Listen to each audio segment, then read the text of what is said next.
Okay, so I read Flint by Louis Lamour, 1960 classic Western, American Western novel, and it's about 180 pages or some odd number. So basically, um, this is a rather paint by numbers Western story. The strength of it, what makes me give it a very solid 8.5 out of 10, not being terribly memorable, but if there's anything that makes it memorable, um, it's the sense of reality of it, the presentation, the execution, the sense of, and also the sense of place, and the stellar pacing for being, as 1960, as the tension mounts of the typical Western story. I don't even have to summarize the most bare bones of the plot.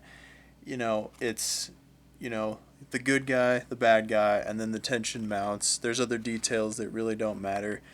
Here, it's really pulp and a few nostalgic, typical Western cliche items, nonetheless are well realized in a way where, you know, intelligence, competence, and heroism as elements essential for a heroic protagonist are very realistically rendered when it comes to action and executing things in a way where the writing is what ultimately is like the background key component that sells the story.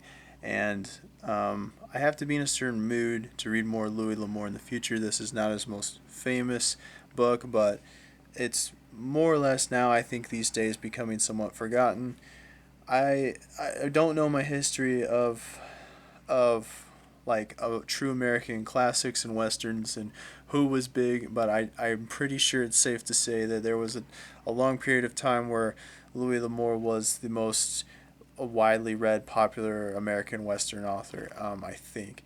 And so I can sort of see why this book has a lot of commercial appeal, but by today's standards, does it hold up? It being like almost 55 years later. That really comes down to a matter of personal taste.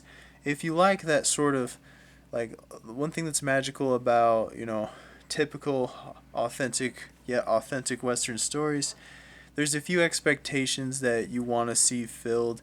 It becomes sort of so heavy on intentional tropes. Many people, I would say most common readers, find it extremely dull these days. But there's something that's also simultaneously comforting about that.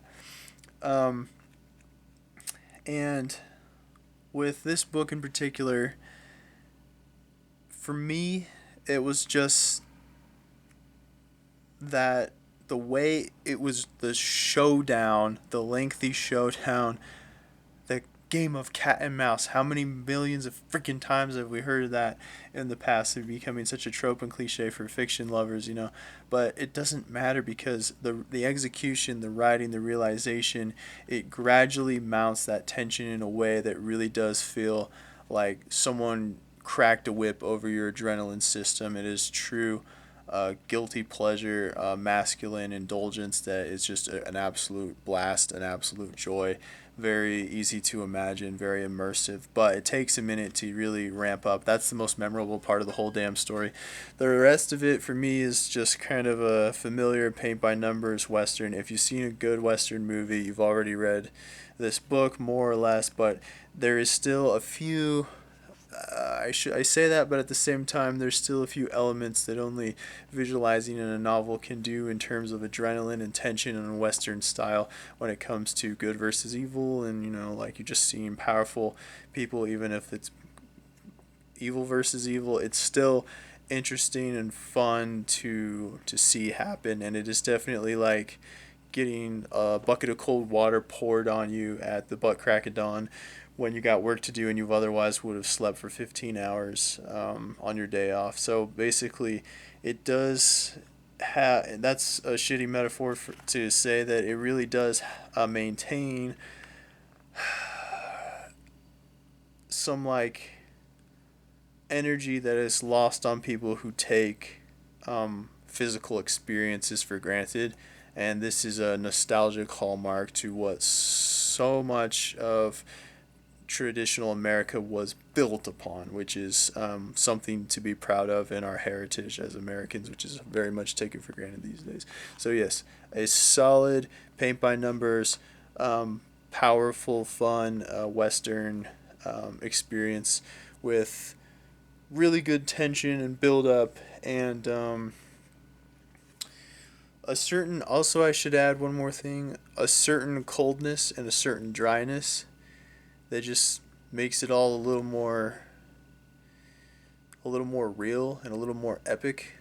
So not a whole lot of cliches. I kind of wish it was colder. I kind of wish it was more unforgiving. I kind of wish it was a little bit more harsher to the characters. But it's harsh enough. It's definitely a good painful experience. So yeah, I give it a solid 8 out of 10.